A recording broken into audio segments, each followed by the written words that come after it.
स्वयं भी खुश रहो और दूसरों को भी खुशी दो। खुशी देने से ही खुशी बढ़ती है, केवल मुस्कुराने से। ये जो हम एक अभिनय कर लेते हैं, भाई ये चेहरा केवल यूं खिलाने से खुशी नहीं बढ़ती है। खुशी तब बढ़ती है जब हम अपनी ओर से दूसरों को खुशी देते हैं।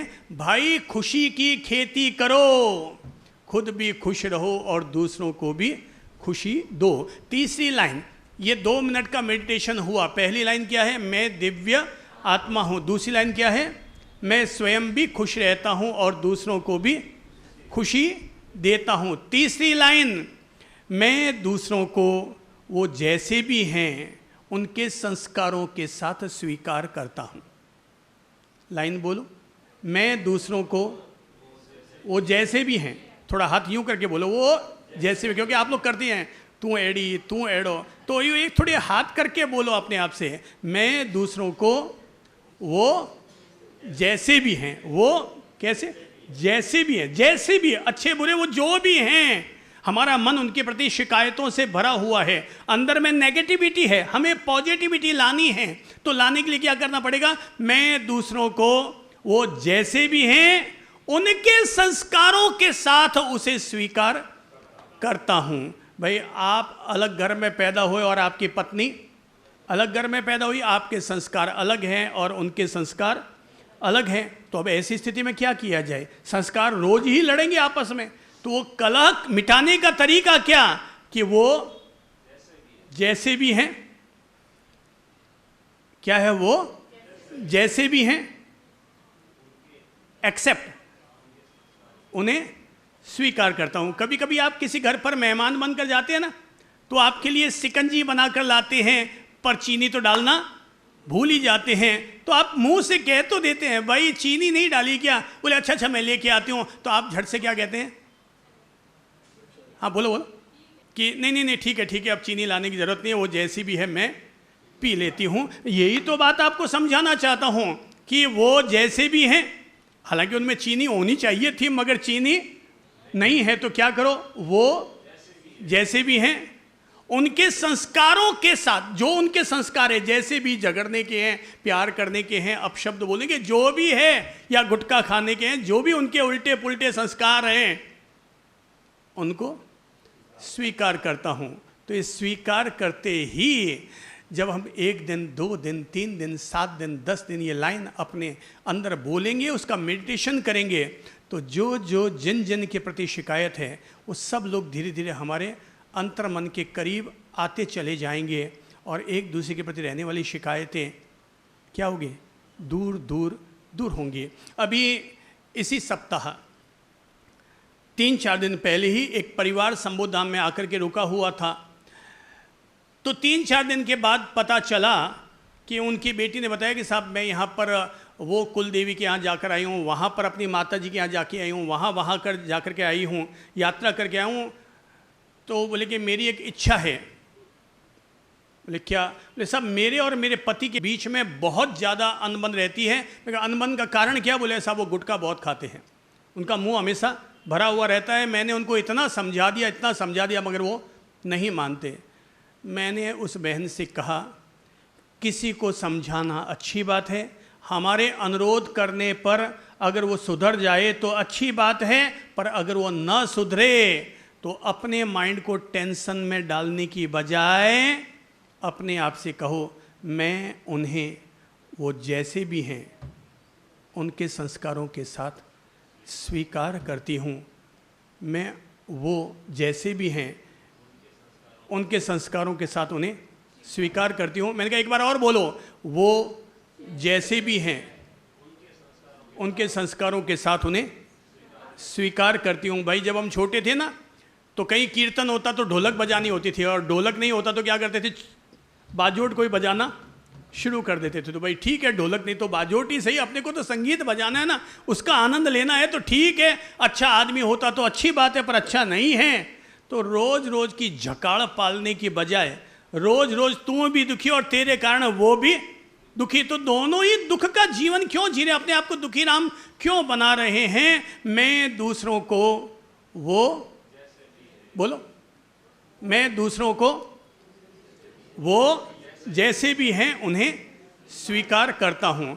अब ये बात अब अपने भीतर बोलो, अब अपने परिवार के साथ अपने मन में लागू करो। तो हाँ, पापा के प्रति भी मुझे शिकायतें रहती है, पर मैंने उनको अब स्वीकार कर लिया है। पत्नी के प्रति भी शिकायत रहती है, पर अब मैंने उनको स्वीकार कर लिया है। पड़ोसी जो मेरे साथ रोज़ झगड़ा करता है, पर मैंने उनको स्वीकार कर लिया है। ये स्वीकारोक्ति होते होते अपने आप ही भीतर का लोड, भीतर की नेगेटिविटी, भीतर का नरक अपने आप समाप्त होना शुरू हो जाएगा। अभी तो शिकायतें हैं। पत्नी ने अपने पति से कहा, आपको पता है कि जब मैंने शादी की थी ना, जब मैंने आपसे शादी की थी तो मेरा जो फिगर है ना, वो बिल्कुल थम्स अप की बोतल जैसा था। पति ने कहा, बिल्कुल सही कहती है तुम, वो तो अभी भी दिखाई देती है, बिल्कुल थम्स अप की, बिल्कुल वही बोतल नजर आ रही है। बोले, क्या सच में मैं वही वैसी थम्स अप जैसी सुंदर सुंदर नजर आ रही हूँ? बोले, हाँ बिल्कुल वैसी है, मगर थोड़ा सा फर्क है। पहले तू 300 ml की नजर आती थी और अब तू 2 लीटर की नजर आती है। पहले क्या नजर आती थी? 300 ml की, और अब 2 लीटर की नजर आ रही है। शिकायतें शिकायतें शिकायतें। एक पति ने अपनी पत्नी से, जो आपस में बोल चाल में बोला करते थे, तो पत्नी ने अपने पति से कहा कि आप, मेरा नाम तो है कमला, पर आप मुझे हमेशा रानी क्यों कहते हैं? आखिर मुझे हर समय रानी कहने का राज क्या है? पति शिकायतों से भरा हुआ था। उसने कहा, इसलिए कहता हूं क्योंकि नौकरानी शब्द थोड़ा लंबा पड़ता है। क्या कहा? नौकरानी शब्द थोड़ा लंबा पड़ता है, इसलिए शॉर्ट में।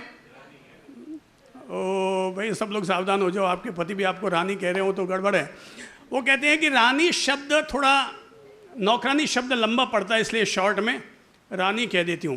पत्नी को भी आया गुस्सा। उसने गुस्सा खाते हुए कहा, आपको पता है मैं आपको जानू क्यों कहती हूँ? बोले, क्यों कहती हूँ? बोले, जानवर शब्द थोड़ा लंबा पड़ता है, इसलिए मैं आपको जानू कहती हूँ। जानवर शब्द थोड़ा लंबा पड़ता है, इसलिए मैं आपको जानू कहती हूँ। ये शिकायतें दिल से निकालो, दिमाग से निकालो, प्यार और मोहब्बत से रहो। जो है जैसा है, मैं उसे स्वीकार करता हूँ। दिल से ये बात स्वीकार करनी शुरू कर दो। मेरा दावा है, अंदर में सबकॉन्शियस माइंड, अनकॉन्शियस माइंड अपने आप भीतर में पॉजिटिव पॉजिटिव पॉजिटिव होता चला जाएगा। अच्छा चलिए, जब आपने शादी की तो क्या किया था? एक दूसरे को पल्ला बांध के क्या किया था? स्वीकार ही तो किया था।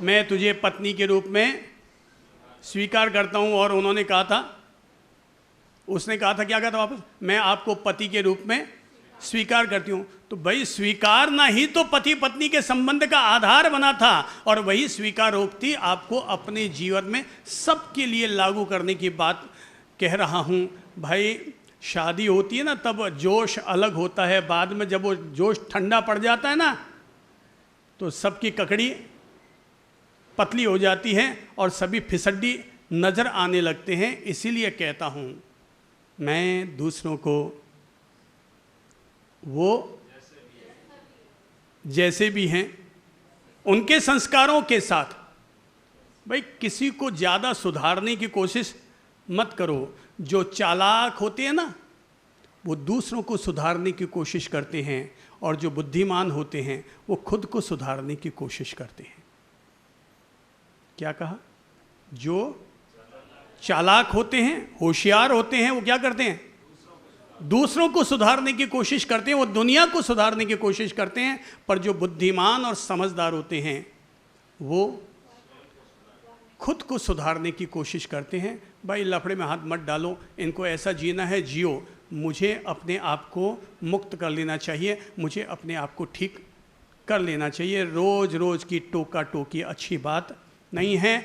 चौथी बात, अपने आप से कहो, मैं विपरीत वातावरण बन जाने पर भी सहज और शांत रहता हूँ।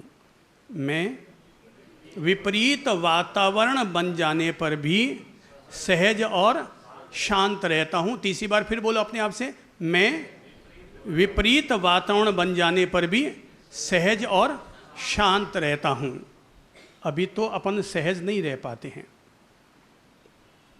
गुस्सा आने में कितना पल लगता है, कितना समय लगता है? 1 सेकंड। अर्थात इसका मतलब क्या हुआ? इसका मतलब यह हुआ अभी छोटा सा निमित्त भी मुझे प्रभावित कर देता है। व्यापार में छोटा सा लगा गया लॉस भी हमें अंदर से उद्वेलित कर देता है। एक रुमाल हमारा फट जाए, कि हमारी एक साड़ी अड़ के फट जाए और हम अंदर से दिन भर टेंशन में आ जाते हैं। भाई, विपरीत वातावरण बन जाने पर भी खुद को सहज और शांत रखना, यही सबसे उत्तम साधना है। यही समत्व योग है, यही महावीर की सामायिक है और यही गीता का समत्व योग है कि हम लोग विपरीत वातावरण बन जाने पर भी स्वयं को क्या सहज। ध्यान रखो, दूध तो सबका फटता है, पर दूध फटने पर चिल्ला चिल्ली वही करते हैं जिनको रसगुल्ला बनाना नहीं आता है। जिनको रसगुल्ला बनाना आता है वो कहते हैं कि यार दूध फट गया, अरे बहुत अच्छा हो, मैं सोच ही रहे तो 3 दिनों से यार रसगुल्ला खाना है, पनीर खाना है, अच्छा हो दूध फाटियो। अब मैं सोच रहे थे पण क्यों की कर थाने बोल दो कि भाई पनीर खाने की इच्छा है। अब थाने क्या तो दूध फाड़ दो तो थे कहीं टेढ़ा बोलता। अच्छा है वो फाट गयो, आओ आज आवा पनीर की सब्जी खावाला, पनीर सेकने खावाला, रसगुल्ला बनाने खावाला। देखो भाई, यही है पॉजिटिविटी। नेगेटिविटी में पॉजिटिविटी लाने का ये रास्ता है कि मैं विपरीत वातावरण बन जाने पर भी स्वयं को सहज और शांत रखूंगा। विपरीत वातावरण बनना पार्ट ऑफ लाइफ है, पर विपरीत वातावरण बन जाने पर भी स्वयं को सहज और शांत रखना, यही आर्ट ऑफ लाइफ है, यही जीवन जीने की कला है। विपरीत वातावरण बला है, पर सहज और शांति जीवन जीने की कला है। विपरीत वातावरण बनेगा, लेकिन ये बात अगर हम बार बार अपने भीतर उतारते हैं, मैं विपरीत वातावरण बन जाने पर भी सहज और शांत रहूँगा, सहज और शांत रहूँगा, सहज और शांत रहूँगा। अपने भीतर बोल कर देखो, अंदर में मन विद्रोह करेगा, कहाँ तू शांत कहाँ रहता है, तू सहज कहाँ रहता है, तू तो अंदर से बहुत उद्वेलित हो जाता है। मन हमारे भीतर एक द्वंद्व करेगा और तब भीतर में अपने आप से कहो, नहीं अब मेरी कोशिश रहेगी कि मैं विपरीत वातावरण बन जाने पर भी सहज और शांत रहूँगा। कहकर देखो, अंदर तक उतरने दो, इस बात को अंदर तक उतरने दो। मेरा दावा है जिसने भी ये प्रयोग अंतर तक उतारते चले गए और ये प्रयोग किया, सेल्फ मोटिवेशन मेडिटेशन, जिसने भी करके देख लिया, उसका 7 दिन के बाद स्वरूप बदल जाएगा, 15 दिन के बाद उसका स्वरूप और पॉजिटिव बन जाएगा, 21 दिन के बाद तो वो गोल्डन बन जाएगा और 1 महीने के बाद तो उसकी भीतर की स्थिति डायमंड की हो जाएगी। केवल एक लाइन अपने आप से कहनी है, मैं विपरीत वातावरण बन जाने पर भी सहज और शांत रहता हूँ। घर वालों से कह भी दो, कभी अगर मुझे गुस्सा आ जाए ना तो झट से घर वालों को कह दो, भाई मुझे थोड़ा टोक देना, पापा शांत, मम्मी सहज। 1-2-3 बार बोलना भी पड़े तो बोल दो। भाई ये खुद का रूपांतरण करना बहुत मुश्किल होता है, पर व्यक्ति रूपांतरण कर सकता है। खुद भी कोशिश करो और खुद की कोशिश से गाड़ी पार न लगे तो अपने घर वालों का भी सहयोग ले लो। कभी मैंने आपको टोक दिया और कभी आपने मुझे टोक दिया, तो यूं टोकते टाकते और अपन दोनों सुधारने का, अगर खुद को सुधारने का अगर निर्णय कर लिया है तो सभी कुछ संभव है। एक पति पत्नी को मोहल्ले वालों ने घेर कर पूछा, यार आपके घर से हमेशा हंसने की आवाज़ ही क्यों आती है?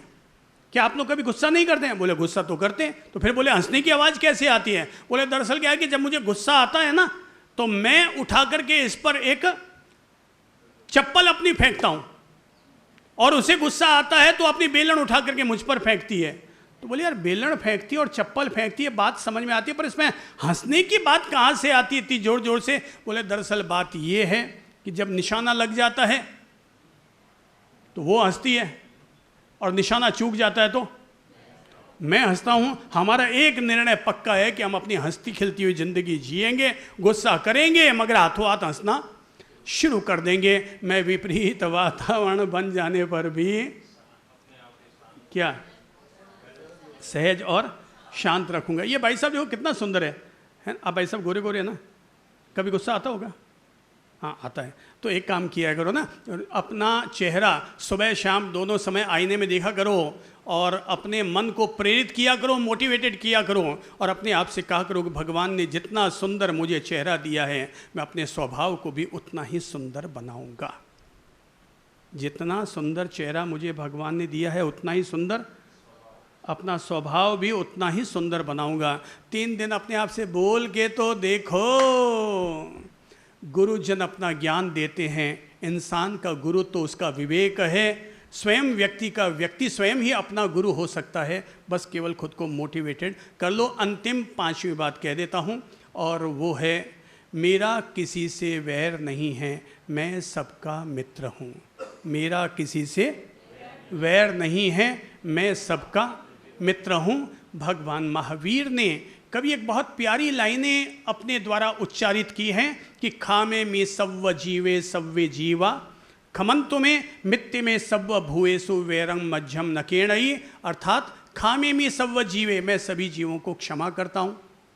सव्वे जीवा खमंतु में, सभी जीव मुझे क्षमा करें। मित्ति में सव्व भूएसु, प्राणी मात्र के प्रति मेरा मैत्री भाव है। वैरम मध्यम नकेणई, मेरा किसी से कोई वैर नहीं है। ये बात सुननी जितनी सरल है, उसे दिल में जीना उतना ही तपस्या का काम बन जाता है। पर अपने आप से कहकर देखो, खुद को द्वेष से मुक्त करो, प्रेम अपने आप भीतर में डेवलप होगा और द्वेष अपने आप भीतर से शिथिल होता चला जाएगा। द्वेष की भाषा होती है, हमसे जो टकराएगा चूर चूर हो जाएगा। द्वेष क्या कहता है? हमसे जो टकराएगा चूर चूर हो जाएगा। और प्रेम क्या कहता है? हमसे जो टकराएगा हमारा ही हो जाएगा।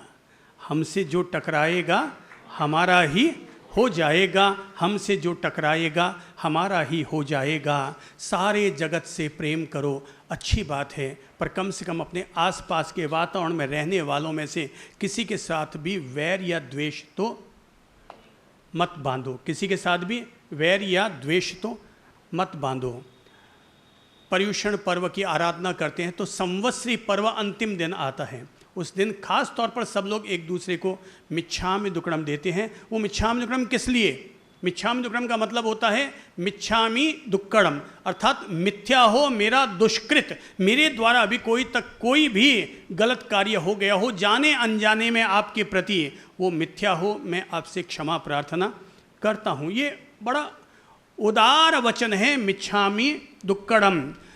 मेरी समझ से हर आदमी को रात को सोने से पहले ये लाइन अपने आप से कह देनी चाहिए कि हे प्रभु जी, चलो बोलो, रात को सोने से पहले एक लाइन जरूर अपने आप को बोलो, हे प्रभु जी, मेरे द्वारा दिन भर में किसी भी प्रकार का गलत चिंतन हुआ हो, गलत वचन निकला हो, गलत कर्म या व्यवहार हुआ हो, उसके लिए क्षमा प्रार्थना करता हूँ, क्षमा प्रार्थना करता हूँ। ये लाइन है बहुत सीधी सरल, कागज़ पर नोट कर लो और रात को सोने से पहले अपने आप से कह कर के सो।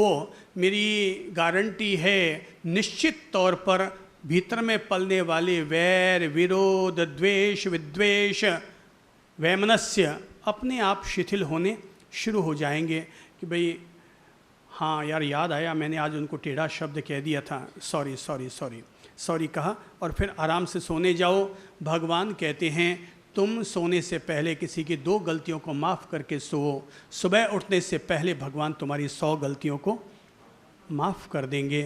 तो किसी के साथ मेरा वैर नहीं है, सबके साथ मेरा मैत्री भाव है। एक पति पत्नी में तलाक हो गया था, बात को अब पूरा करना है और बात को पूरा करने के लिए आपको प्रेरित कर रहा हूँ कि एक पति पत्नी के बीच में तलाक हो गया। लगातार 7 वर्ष तक कोर्ट में केस चला और आखिर पत्नी जीत गई, तलाकनामा हो गया और पत्नी को उसका हक मिल गया कि हर महीने तुझे इतना पैसा मिलेगा और दहेज में तुम्हारे पापा ने जो पैसा चढ़ाया वो मिलेगा और जो शादी में खर्चा किया वो भी सब तुम्हें प्राप्त होगा। तो इस तरह से करीब 10 लाख रुपये हुए और 10 लाख उसे वापस मिलना वहाँ पर तय हो गया। तो वो तलाकशुदा पत्नी और उसकी मम्मी दोनों ऑटो लेके गए उस घर पर, और जैसे ही वो अंदर घुसी तलाकशुदा पत्नी, तो पति एक किनारे बैठा था।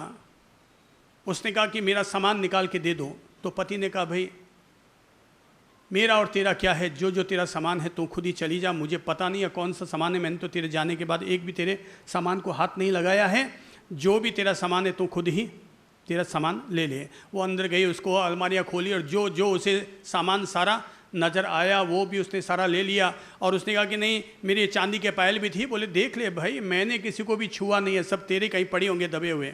उसने इधर उधर सारे कपड़े बिखेर करके और सब अपना सामान निकाल लिया, और जब जाने को हुई उसके घर से बाहर आने लगी, तभी वो तलाकशुदा पति आगे आया और उसने आगे आकर के एक थैला और पकड़ाया। बोले कि ये गहने भी साथ में लेती जा। बोले नहीं ये मेरे नहीं है, ये तो आपने जो चढ़ाए थे ये आपके ही गहने हैं, मेरे गहने नहीं हैं। बोले कि नहीं भाई लेती जा, अब तू घर छोड़ के जा रही है तो पता नहीं कब तेरे पर कौन सी मुसीबत आ जाए, तो संकट की वेला में तेरे काम आएंगे, इसलिए तेरे से ज़्यादा कोई गहने थे नहीं, तू ही जा रही है तो ये गहने भी अपने साथ लेती जा, ये मैंने ही तुझे चढ़ाए थे। तो उस समय मैंने MBA की थी, नई नौकरी की थी, नया पैसा कमाया था, तो जितना पैसा मैंने कमाया उससे मैंने ये गहने बनवाए थे और वो गहने मैंने तुझे चढ़ाए थे। अब तू जा रही है तो ये गहने भी साथ में लेती जा, तेरे काम आएंगे। वो तलाकशुदा पत्नी अपने तलाकशुदा पति को देखने लगी, इसके इतने बड़े दिल के कारण ही मैंने इसके साथ कभी शादी की थी, इसके इतने बड़े दिल के कारण ही मैंने इसके साथ कभी शादी की थी। वो कुछ सोचे उससे पहले ही तलाकशुदा पति ने कहा तू जा रही है जा, लेकिन जाने से पहले मुझे थोड़ा सा तुझे सॉरी ज़रूर कहना है। मैं 7 साल से लगातार तुझे सॉरी कहने के लिए लालायित था कि मुझे तुझे सॉरी कहना है। तो बोले सॉरी कहना है, बस मुझे तुमसे सॉरी कहना है, मैं तुमको सॉरी कहता हूँ कि मेरे द्वारा तेरा जो कभी दिल दुखाया गया है मैं उसके लिए क्षमा प्रार्थना करता हूँ। तो उस तलाकशुदा पत्नी ने कहा आज सॉरी कह रहे हो तो उस दिन सॉरी नहीं कह सकते थे जिस दिन आपने मुझे चांटा मारा था।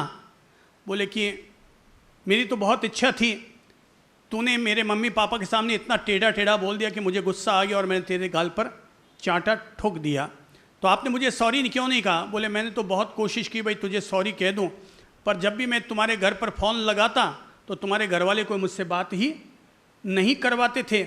मैं कहता भाई मुझे उससे बात तो करवा दो, पर तेरे मम्मी पापा भाई किसी ने भी तेरे साथ मुझे बात नहीं करवाई, तो अब मैं तुझे सॉरी कैसे कहता। बोले आप खुद नहीं आ सकते थे ससुराल में मुझे लेने के लिए। बोले मैंने तो भाई आने की कोशिश की, मगर जब भी तेरे गली की तरफ आता तो फिर मुझे लगता कहीं अनहोनी ना हो जाए, कोई ऐसी वैसी बात ना हो जाए कि जिसके कारण मेरा या तुम्हारा नुकसान हो या अपने बच्चे का नुकसान हो जाए, इसलिए मैंने घर आना ठीक ना समझा।